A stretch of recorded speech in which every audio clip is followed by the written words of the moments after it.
I was in a very sour mood last night because nothing hurts than watching your team get eliminated from postseason play. Nothing worse when the team that eliminates your team from postseason play is the team that you despise the most.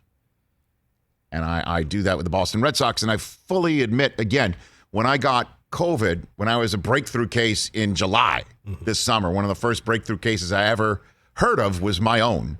I was in Boston, and I got hooked up through the great Tom Werner, who's one of the owners of the Red Sox, who's been on this show. I was a friend, full disclosure.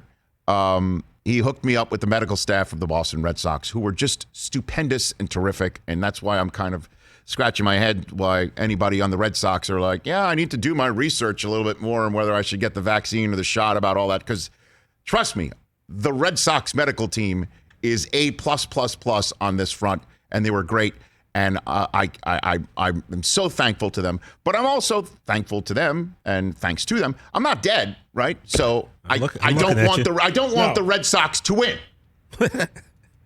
You got to be able to separate church and state. Don't want the Red Sox to win a game like last night. These are the games you have to win in a rivalry.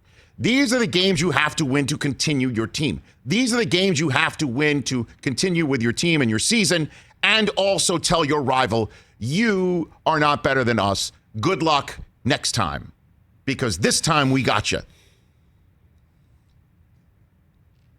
And last night, the Red Sox were the ones who showed up.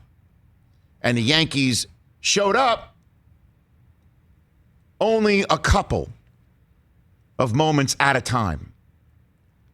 And there's two ways to look at it. Not your night. Wasn't the Yankees' night last night. Certainly when Stanton hits one so far and so deep into the first inning night that it looked exactly like the home runs he hit over the monster in that 3-game sweep that put the Yankees in a position to actually make the playoffs. And at the time, host a playoff game. And yet, it hits the top of the wall. And he thought it was gone. The whole world thought it was gone. God bless John Sterling. He thought it was gone. The Yankee announcer, I'm sure his call is clanking all over the place on Twitter. And he only winds up at first base. And then, later on in the game, when it's 3-1, and the Yanks have already homered in the inning, and they knock Nathan Eovaldi, who had a terrific night for the Red Sox, out. And Judge is on base, and Stanton hits another one. Bomb. I mean, he murdered the baseball. Honestly, like, if there was a baseball version, of Law and Order, he murdered the baseball. Like, the baseball had chalk lines around it. Yeah. And crushed it. It hit the top of the monster. I mean, it might have made one of those famous dents in the monster.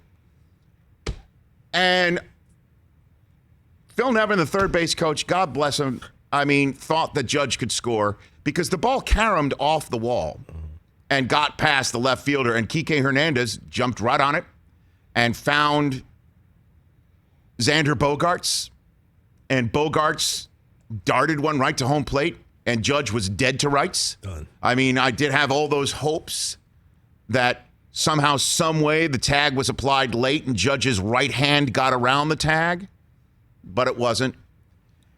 And Judge, according to Jason Stark's Twitter feed, became the first Yankee base runner out at home plate on a hit in an elimination game ever.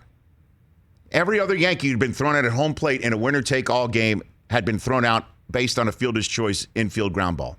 Never happened in the history of Yankees postseason play, and this is the 57th such postseason appearance for the Yankees. Had never happened. And yes, in front of my 10-year-old son, Cooper, I said the F word.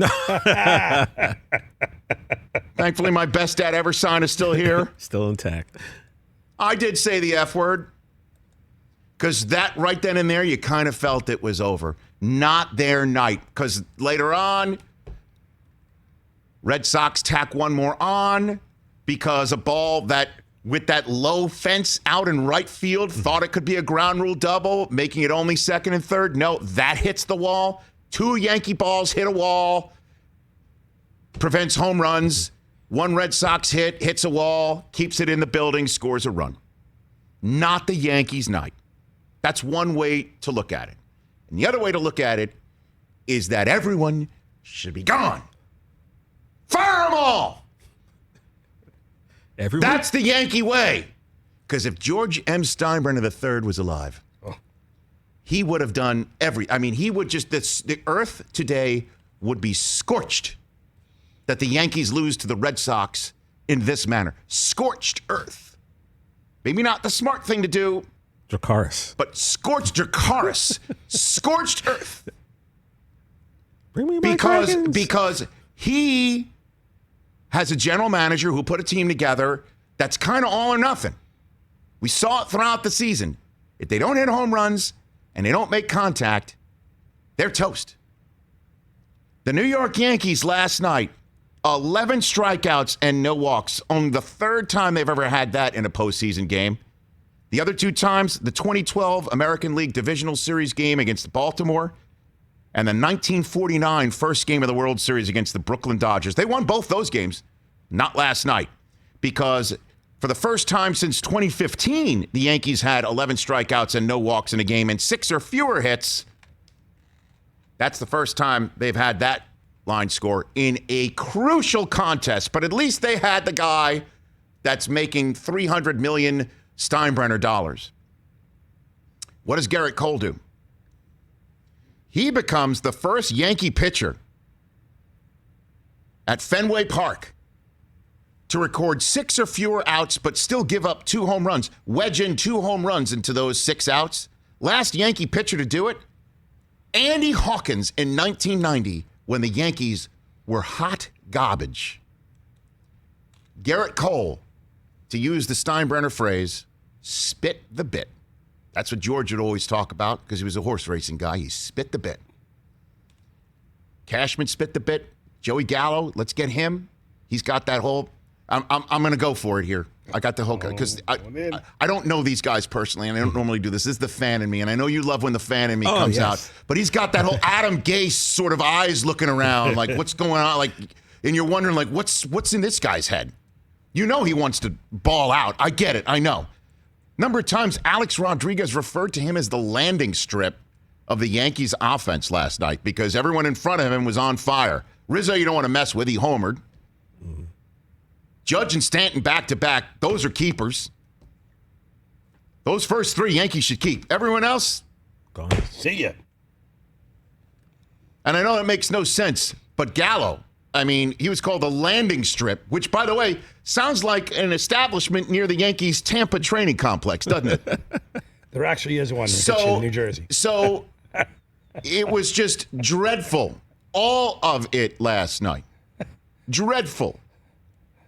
The manager was just, he seemed like, he got the quick hook. You see Garrett Cole say, I'm out? Yeah, I'm out. Yeah, you're out. You're out. Doesn't matter how many zeros are in your contract when you pitch like that in terms of staying in the game. Once the game's over, that matters. Because that's the guy that was supposed to show up and stop it. Everything that I just said shouldn't have mattered because Garrett Cole was going to shut out the Red Sox last night in front of Sully and Fitz and singing Sweet Caroline and shut them all up. That's what should have happened last night. But Andy Pettit's not walking through that door, to use the Patino phrase. David Cohn's not walking through that door. David Wells is not walking through that door. The Yankees, Roger Clemens is not walking through that door. Jimmy Key's not walking through that door. Derek Jeter's not walking through that door. Neither is Posada, Mo Rivera, Torrey. Same guys, Cashman. Don't know what the answer is other than scorch it, with the exception of Judge and Stanton, and keep Rizzo. I like him. And good luck to the Red Sox. Good luck to the Red Sox. Words I do not mean at all. But you had to say them. Well, I got to be somewhat of a human and professional. That's the Yankee fandom in me right there. And good luck, Dodgers, tonight. Because here comes Wainwright.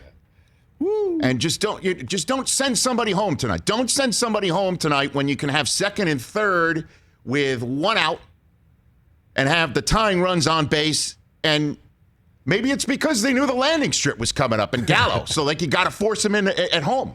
Get him in there while you can.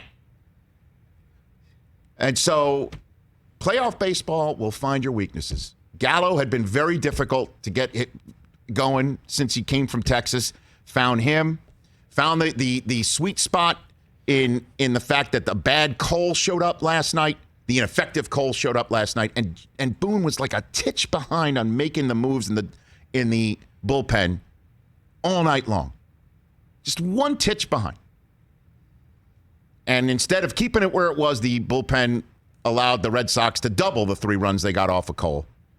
And the two Cubs last night that were acquired both hit home runs, but the one that Schwarber hit was really particularly difficult to swallow because he's the one who knocked Cole out of the game.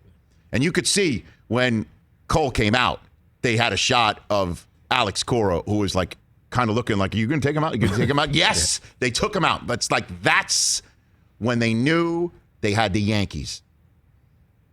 Even when the Yankees bullpen was better than the Red Sox, they knew it. That's what happened last night. Hey, you watched all the way to the end. Thanks for that. Watch more right here.